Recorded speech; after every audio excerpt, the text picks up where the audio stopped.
지금 저 아랍군에 아랍인들의 조상이라고 하는 이스마일이 있습니다. 이스마일을 어떤 비호를 하고 이스마일을 의인 만들기 위해서 성경은 그렇게 기록하지 않습니다. 분명 이스마일은 육적으로 태어난 사람입니다. 불행의 씨앗입니다. 아브라함 집에 두 아들이 있었는데 하나님 약속으로 주신 아들은 이삭입니다. 그런데 불행의 씨앗이라고 할 수 있는 인간 방법으로 태어난 한 자녀가 이스마일입니다. 하나님께서는 이스마일을 향하신 하나님의 사랑이 있습니다. 예수님께서 십자가에 죽으셨을 때 못 박은 로마인들이 있습니다. 로마 군민들이 예수님을 십자가에 못 박고 있습니다. 예수님 뭐라고 말씀하셨습니까?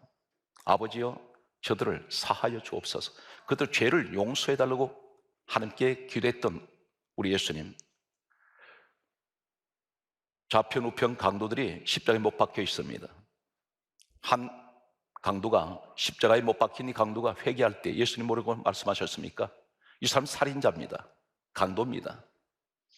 가장 최고형이 십자가의 사형 집행인데 이 사람은 최고형의 십자가 사형 집행을 당하는 사람입니다. 그런데 이 사람이 회개할 때 예수님 뭐라고 말씀하셨습니까? 오늘 너는 나와 함께 낙원에 있으리라. 예수님께서 부활하신 후에 이 땅 마지막 떠나실 때 남기시는 마지막 말씀이 있습니다. 사도행전 1장 8절의 말씀을 보게 되면 너희는 오직 성령이 너에게 임하시면 너희가 성령을 받고 예루살렘, 첫째가 어디입니까? 예루살렘, 온 유대, 사마리아, 땅끝까지 이르러 내 정인 되어라. 예루살렘이 어디였습니까? 예수님 십자가 지시고 골고다 언덕에 못 박히신 자리입니다. 그곳이 누가 있나요? 원수가 있습니다. 가장 먼저 그들에게 복음 전하러 가셨습니다. 오늘 이러한 시각으로 전 성경을 볼 때에 하나님의 눈, 하나님의 마음으로, 하나님의 심장으로 우리가 성경을 오늘 보는 시간이 되시기를 바라면서 이스마엘을 소개합니다. 그의 아버지는 아브라함입니다. 로마서 4장 11절에 믿음의 조상 아브라함. 이 사람은 온 인류의 믿음의 조상으로 하나님께서 세우신 사람입니다. 그런데 이 사람은 75세 때에 하나님 부르심을 받게 되었고 하나님을 용접을 하게 됩니다. 그 이전까지 이 사람은 무엇을 하고 있었습니까? 갈대아 우르라는 곳에서 여호수아 24장 2절을 보게 되면 다른 신들을 섬기고 있었습니다. 그의 아버지 데라와 함께. 그런데 하나님께서 그를 불러내셨습니다. 하나님께서 말씀합니다. 가나안 땅으로 가라. 그것이 하나님 지시한 땅이었습니다. 그리고 하시는 말씀이 그곳에 가면 75세 때까지 아브라함에게는 자녀가 없었습니다. 하나님께서 약속하신 것은 사람의 몸을 통해서 약속의 아들을 주시겠다고 하셨습니다. 아브라함은 가나안 땅 갔습니다. 이곳에 도착한 그는 10년 동안 그 가나안 땅에 정착을 하면서 거주를 하였습니다. 그러나 10년 세월이 흐르도록 약속하신 그 자녀는 주지 않았습니다. 하나님께서 약속하신 그 자녀가 오지 않았을 때에 이 아브라함 부인 사라는 아브라함과 10년 터울의 아내입니다. 떠날 때 75세였던 남편 아브라함, 이 아내는 65세였습니다. 10년 세월이 지났을 때에 아브라함 85세가 되었고 사라는 75세가 되었습니다. 그때에 아브라함 부인 사라는 초조한 나머지 시간은 점점 지나가고 자신의 몸이 점점 더 늙어갈 때 언제 죽을지 모르겠다는 이런 불안감이 엄습했는지 모르겠습니다. 아브라함 남편에게 다음과 같은 제안을 합니다. 창세기 16장 1절 말씀을 보게 되면 이 사라에게는 몸종이 있었는데 성경은 이렇게 정언하고 있습니다. 애굽 사람, 애굽 여인 하갈이라는 몸종이 있었습니다. 아내 사라가 아브라함 남편에게 다음과 같은 제안을 합니다. 몸종 하갈을 줄 테니 아이를 낳게 하라, 이렇게 말했습니다. 아브라함은 사라의 말을 들었습니다. 그리고 사라의 몸종인 애굽 여인 하갈을 통해서 동침을 하게 되었고 자녀를 낳게 됩니다. 그런데 이때가 성경이 이렇게 강조하고 있습니다. 창세기 16장 3절 말씀을 보면은 아브라함이 가나안 땅에 거주한 지 10년 후였더라, 이렇게 기록하고 있습니다. 10년 세월이 지났습니다. 하갈과 아브라함 사이에서 아이가 태어나는데 이스마엘이 태어나기 전에 이 하갈 몸에 아이가 잉태되었습니다. 성경 말씀은 이렇게 기록하고 있습니다. 창세기 16장 4절 말씀을 보면 하갈이 임신을 하였는데 임신을 하고 난 뒤에 문제가 일어납니다. 사라를 멸시했습니다. 이때에 이 사라가 어떤 행동을 취하느냐면 창세기 16장 6절 말씀을 보게 되면 사라가 하갈을 학대하였더라 이렇게 기록하고 있습니다. 원어의 의미는 이렇습니다. 자신의 남편과 동침을 해서 아이가 생긴 임신한 이 하갈이 이 사라 본부인을 무시할 때에 이 본부인 사라가 학대를 했는데 무자비하게 때렸다는 것입니다. 얻어맞으면서 그는 도저히 견디지 못해서 성경이 이렇게 강조하고 있습니다. 도망하였더라. 지금 임신한 상태입니다. 임신한 여자를 두들겨 팼습니다. 어디론가 도망가는 이 하갈에게 하늘에서 음성이 들려왔습니다. 하나님의 사자가 하나님께서 하나님 사자를 보내셔서 하갈에게 다음 같은 말씀을 하셨습니다. 창세기 16장 9절에 보게 되면 너 주인 사라에게로 돌아가라 이렇게 말씀하셨습니다. 그리고 하시는 말씀이 창세기 16장 10절에 이렇게 정언하고 있습니다. 하늘에서 하나님께서 보내신 이 여호와의 사자 입을 통해서 전해지는 말씀은 너 씨로 말미암아 크게 번성하게 하고 너 자손이 많은 자손이 수를 셀 수 없이 많이 배출될 것을 말씀하셨습니다. 다시 말씀드려서 너 몸에 잉태한 이 자녀를 통해서 한 민족을 이루실 것을 하나님께서는 말씀하셨습니다. 창세기 16장 11절 말씀을 보게 되면 성경은 다음 같은 말씀을 하고 있습니다. 육신의 방법으로 태어나는 하나님 약속의 자녀가 아닌 이스마엘 이름을 하나님께서 지어주셨습니다. 이스마엘이라고 하라 그렇게 말씀하시면서 이스마엘 이름의 뜻은 여호와께서 너의 고통을 들으셨습니다. 그래서 이스마엘의 뜻은 하나님께서 들으셨다는 뜻입니다. 그로부터 13년 세월이 흘러갑니다. 창세기 17장 24절을 소개합니다. 이때 아브라함 나이가 99세가 되었습니다. 성경은 강조하고 있습니다. 아브라함이 포피를 배웠는데 다시 말해서 할례를 하나님께서 하라고 하셨는데 이때가 99세였다고 기록하고 있습니다. 그리고 바로 이어서 창세기 17장 25절 말씀 보게 되면 이스마엘이 포피를 뵌 때가 13세였더라 이렇게 기록하고 있습니다. 왜 나이를 밝히고 있을까요? 성경은 이스마엘 나이가 13살이 되었습니다. 아브라함 나이는 99세입니다. 이때 99세 아브라함과 13세 이스마엘은 똑같이 할례를 하게 됩니다.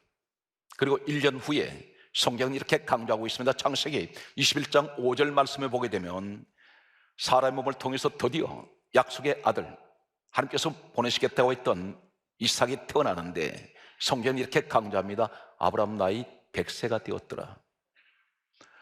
99세 때에 할례하고 100세 때에 아들 이삭이 태어났습니다. 이때 이스마엘 나이가 몇 살이냐면 14살입니다.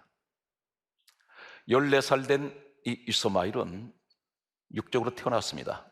바로 이 사람이 지금 저 아랍의 중동의 전쟁의 불씨가 되고 있는 바로 그 조상이 되겠습니다.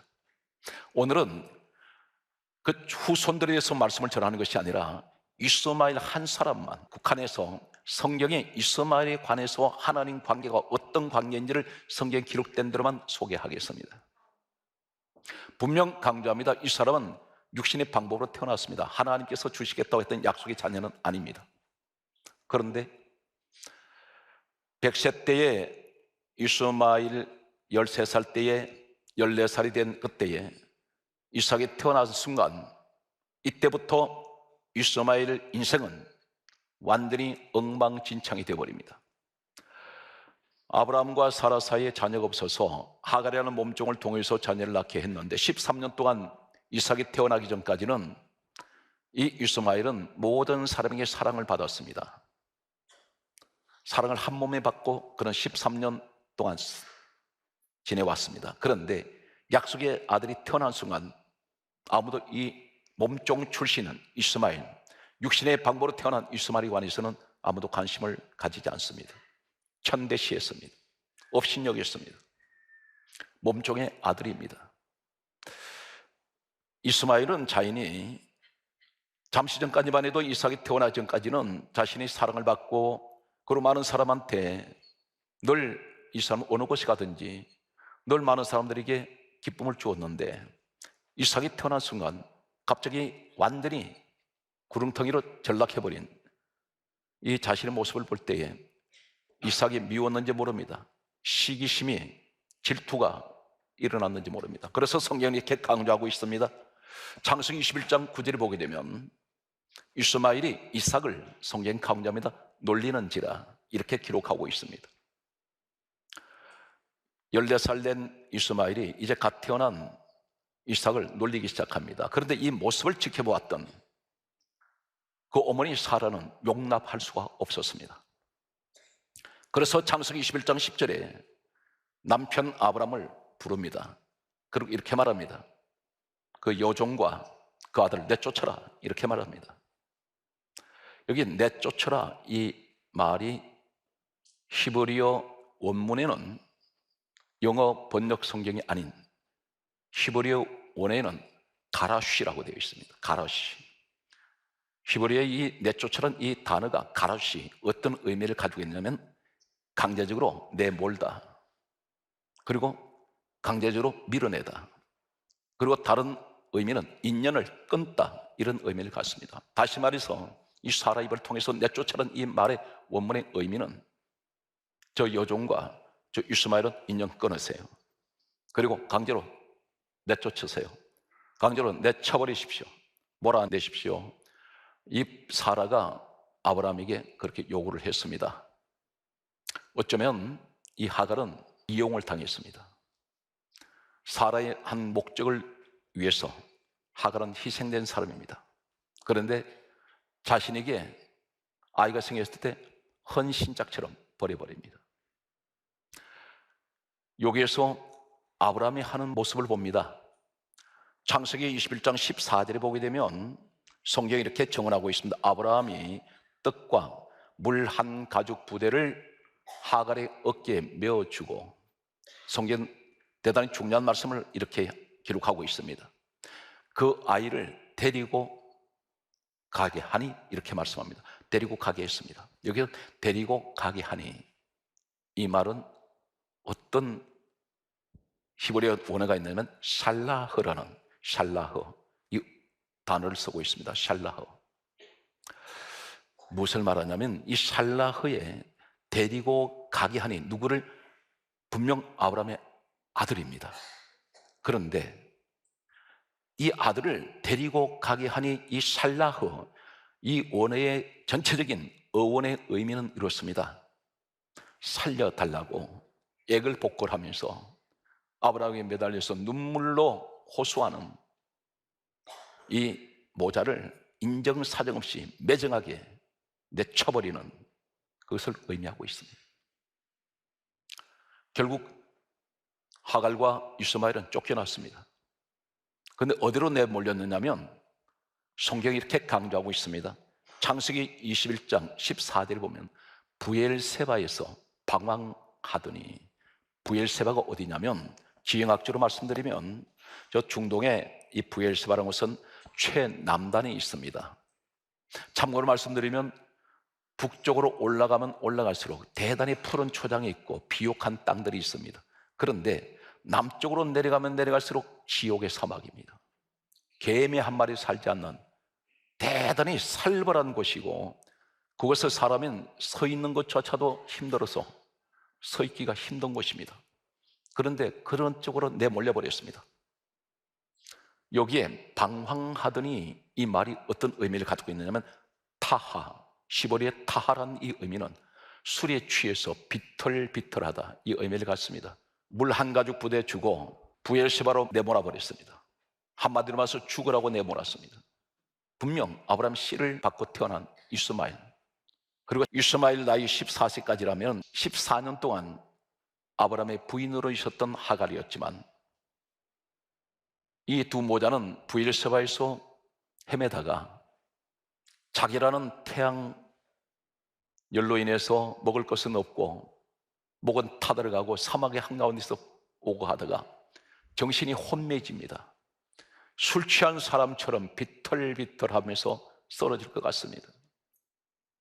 여기에서 성경 말씀은 이렇게 기록하고 있습니다.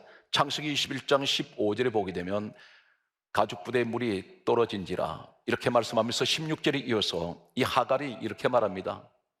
저 아이가 죽는 것을 내가 참아보지 못하겠다 하고 화살 한바탕쯤 떨어진 곳에 마주 앉아 바라보며 소리내어 울었습니다. 하갈이 울고 있습니다. 여기서 죽는 것을 보지 못하겠다, 죽는 것, 창세기 21장 16절에 하갈이 말하는 이 죽는 것, 이 히브리어 원어는 마베트입니다. 마베트, 어떤 의미를 갖고 있습니까? 마베트라 말은 혼미하다, 정신이 아득아득하다. 지금 하갈 눈에 아들 이스마엘 비치는 그 모습은 아이가 혼미해서 정신이 아득아득하면서 애가 쓰러져서 모래에 얼굴 쳐박고 애가 지금 숨이 끊어져가는 그런 상황을 의미한다고 할 수 있습니다. 그 아이를 가까이 보지 않습니다. 떨어져 버립니다. 그런데 성경 말씀은 이상한 말씀을 하고 있습니다. 창세기 21장 17절에 보게 되면 하늘에서 음성이 들려옵니다. 하갈에게 들려오는 음성이 어떤 음성이냐면, 하갈아 무슨 일이냐? 그러면서 하시는 말씀이, 들려오는 음성이 하나님께서, 여호와께서 그 아이의 소리를 들으셨다고 말씀합니다. 지금 이스마엘은 소리를 낸 적이 없습니다. 한마디 하나님 앞에 기도한 내용도 없습니다. 하갈이 지금 소리내어 울고 있을 뿐입니다. 그런데 하나님은 그 소리를 들으셨다는 것입니다. 여기서 이스마엘이 받은 상처 3가지가 있습니다. 이 아이는 14살이지만 이 아이는 철이 들 대로 다 들었습니다. 이 아이한테 14년 동안 아버지 아브라함 모습을 보고 뭘 배웠을까요? 아버지 아브라함은 믿음의 조상입니다. 날만 서면 예배 드립니다. 날만 서면 기도합니다. 늘 신앙인의 모습입니다. 믿음의 사람 모습입니다. 거창합니다. 많은 사람에게 존경받는 믿음의 조상입니다. 그런데 아버지가 매몰차게 자신을 헌신짝 버리듯이 죽음의 자리인 사막으로 내몰아버린 이 아버지를 보면서 이 아이는 마음에 형언할 수 없는 상처가 있습니다. 아버지가 자신을 버린 모습, 거기서 더구나 더 중요한 것은 무엇인지 아십니까? 아버지가 믿는 하나님은 저런 하나님이시구나. 인정사정 없는, 자식까지 버려버리는 그런 하나님. 이 이스마엘 14년 동안 아버지 곁에서 뭘 보았을까요? 뭘 배웠을까요? 기도하는 모습 배웠을 겁니다. 예배하는 모습도 배웠을 것입니다. 그런데 그런 단 한마디도 하나님 앞에 기도하지 않습니다. 아버지에 대한 상처가 있기 때문에. 어쩌면 내 가정이, 우리 아버지는 교회의 훌륭한 집사님이고 장로님이신데, 우리 어머님은 권사님이고 집사님이신데, 그런데 그 모습이 자식들이 볼 때 상처로 남는 모습일 수가 있습니다. 저런 모습이라면 나 예수 안 믿어. 아브라함 모습을 통해서 이스마엘이 충격을 받아버립니다. 여기서 또 한 가지는 어떤 상처가 있을까요? 자신을 잉태하는 순간 자신의 어머니는 불행해져 버렸습니다. 사라에게 얻어맞고 자신의 어머니가 늘 학대당하는 것을 보았습니다. 아들은 아들인데, 분명 아들이지만 유대 관습은 반드시 몸종의 자식으로 태어나면 아버지로 부를 수가 없습니다. 실제로 성경에 보면 이삭만, 참고로 말씀드리면 창세기 22장에 모리아산에 올라갈 때 이삭은 거침없이 아브라함을 향하여 아버지라고 부릅니다. 그런데 이스마엘은 아버지라고 부른 흔적이 없습니다. 어린 14살짜리 이 아이 마음속에 그런 말할 수 없는 고통과 상처가 있습니다. 믿음의 사람 아버지, 존경받는다고 말하는 아버지가 나한테 이렇게 가슴에 대못을 박아버리는, 자식을 죽는 데 내보내는 이런 아버지, 매몰찬 그 아버지 모습 속에 이스마엘은 하나님께 기도하지 않습니다. 그냥 이대로 죽었으면 좋겠다. 나는 버려진 인생이야. 나는 내 부모님한테도 버림받았고 나를 지금 가까이 내 곁에 있는 사람 없어. 그런데 그가 희미한 의식을 잃어가는 상태에서 어머니를 바라볼 때 어머니마저 화살을 쏘았을 때 화살 한바탕이라 했습니다. 화살을 쏘면 화살이 떨어지는 거리입니다. 그만 멀어져 가 있습니다. 어머니마저 나 죽는 거 보기 싫다고 멀리 가서 앉아있는 그 모습 볼 때에 이스마엘은 마음에 상처가 생겨서 그대로 죽기를 작정했는지 모릅니다. 오늘 어쩌면 비참한 모습 속에 젖어있는 나의 모습, 어쩌면 이스마엘 같은 모습이라고 할 수가 있겠습니다. 그런데 하나님께서 오늘 여기서 가장 중요한 내용이 무엇인지 아십니까? 이스마엘이 중요한 것이 아니라 오늘 스스로 삶을 포기하려고 하는데 하나님께서 찾아오셨어요. 사람은 이스마엘 버렸는데 하나님 버리지 않습니다. 오늘 이 시간에 사람들이 나를 멀리했습니다. 가족들조차도 나를 가까이 하지 않으려고 하는 가족들이 있습니다. 내가 힘들고 어려워서 낙심 가운데 빠져서 절망 가운데 헤매고 있을 때 사랑하는 내 가족들조차도 나를 외면할 때가 있습니다. 그러나 하나님은 나를 외면하지 않습니다.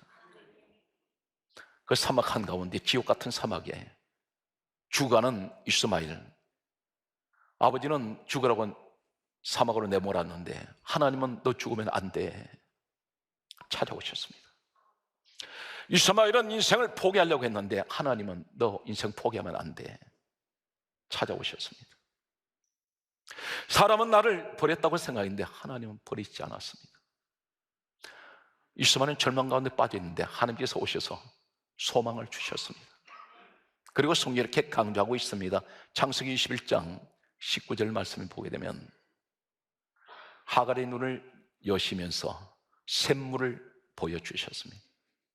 샘물을 떠다가 이 아이한테 먹이고 그는 다시 회복됩니다. 여기서 중요한 것을 기억하십시오. 우리가 지금 이스마엘을 포장하는 것이 아닙니다. 분명 그의 후손들은 저 중동 전쟁에 불십니다. 그러나 이스마엘 모습을 보면서 하나님은 어떤 하나님이신지를 우리에게 보여주고 있다는 사실입니다. 훗날의 이스마엘은 창세기 25장 9절 말씀에 보면 아브라함이 죽었을 때 그 아버지 장례식에 이삭과 이스마엘이 나란히 그 장례식에 있습니다. 성경이 이 사실을 기록하고 있습니다. 우리 예수님은 죄인을 사랑하셨습니다. 생명은 누가 주셨나요? 육적으로 태어난 자녀이든 약속의 자녀로 온 자녀이든 그 생명은 모두가 다 하나님이 주셨습니다. 오늘 사랑하는 성도 여러분, 우리는 흑백 논리로 하나님을 바라보지 마십시오. 절망으로만 가지 마십시오. 절망 가운데 소망으로 옮겨가세요. 죽음을 생각할 때 하나님께서는 우리에게 생명을 약속을 하고 있습니다. 오늘 성경 말씀은 우리에게 무엇을 말씀하고 있습니까? 절망과 그리고 좌절 속에서 분열된 이 시대를 바라보는 우리의 눈에는 전부가 다 포기하고 싶은 이런 마음이 찾아올 때가 있습니다. 그런데 성경은 강조합니다. 고린도후서 4장 7절에 말씀하시기를 이 보배를 우리가 질그릇에 가졌으니, 우리 질그릇이라 했습니다. 보배는 무엇일까요? 질그릇은 무엇입니까? 질그릇은 먼저 말씀드리면 로마서 9장 24절에 우리가 그릇이라고 했습니다. 그릇 중에 가장 연약한 그릇이 어떤 그릇인가요? 질그릇입니다. 조금만 충격 주면 깨져버립니다. 금이 가버립니다. 우리는 그렇게 연약한 인생입니다. 그런데 보배가 누구십니까? 예수 그리스도이십니다. 연약한 내 인생 속에 보배 되시는 예수님을 내가 모셔드렸습니다. 그랬더니 성경이 이렇게 네 가지를 말씀하고 있습니다. 고린도서 4장 8절에 우리가 사방으로 우겨삼을 당하여도 쌓이지 아니하며 고난이 나를 완전히 둘러싸고 있습니다. 나를 죽이려고 달려들고 있습니다. 포위했습니다. 그런데 우린 결코 포위당하지 않습니다. 사방으로 우겨쌈을 당해도 나를 조여오는 수많은 고난과 고통, 이것이 나를 둘러싸고 있어도 나는 결코 둘러싸이지 않습니다. 두 번째 어떤 것을 말씀합니까? 답답함을 당하여도 낙심하지 않습니다. 인생이 답답합니다. 그런데 하나 열리지 않는 것 같은데 우린 낙심할 이유가 없습니다. 왜 그렇습니까? 보배 되시는 예수님이 내게 계십니다. 세 번째는 무엇을 말씀하고 있습니까? 성경은 우리에게 대단히 중요한 말씀을 합니다. 박해를 받아도 우리에게 말씀합니다. 너는 박해를 받아도 낙심하지 아니한다. 따라서요, 나는 핍박을 받아도 반드시 다시 일어납니다. 네 번째, 따라서요, 거꾸로 떨림을 당해도 나는 망하지 않습니다. 무엇이 무너졌습니까? 수없이 우리는 넘어졌습니다. 그런데 보배 되시는 예수 그리스도가 내 마음에 계시면 나는 결코 망하지 않습니다. 우리는 다시 일어날 수 있습니다. 우리 주님은 무덤에서 살아나신 분이에요. 나도 사망의 자리에서 우리 주님은 다시 나를 일으켜 세워 주실 것입니다. 오늘 사랑하는 성도 여러분, 우리는 이스마엘을 향하신 하나님의 포용하심과 사랑하심과 긍휼하심을 보았습니다. 원수를 사랑하시고 누구든지 주님 안에 들어오면 에베소서 1장 4절을 말씀합니다. 창세전에 누구든지 예수 그리스도 안에 있으면 모든 사람들은 한 택하십니다. 오늘 사랑하는 성도 여러분, 이 시간에 우린 다시 한번 보배 되시는 예수님이 늘 내 마음에 함께하여 주셔서 반드시 남은 우리 인생의 삶 속에 결코 후회가 없는 성공적인 우리 삶이 되시기를 주 예수 그리스도 이름으로 축복합니다.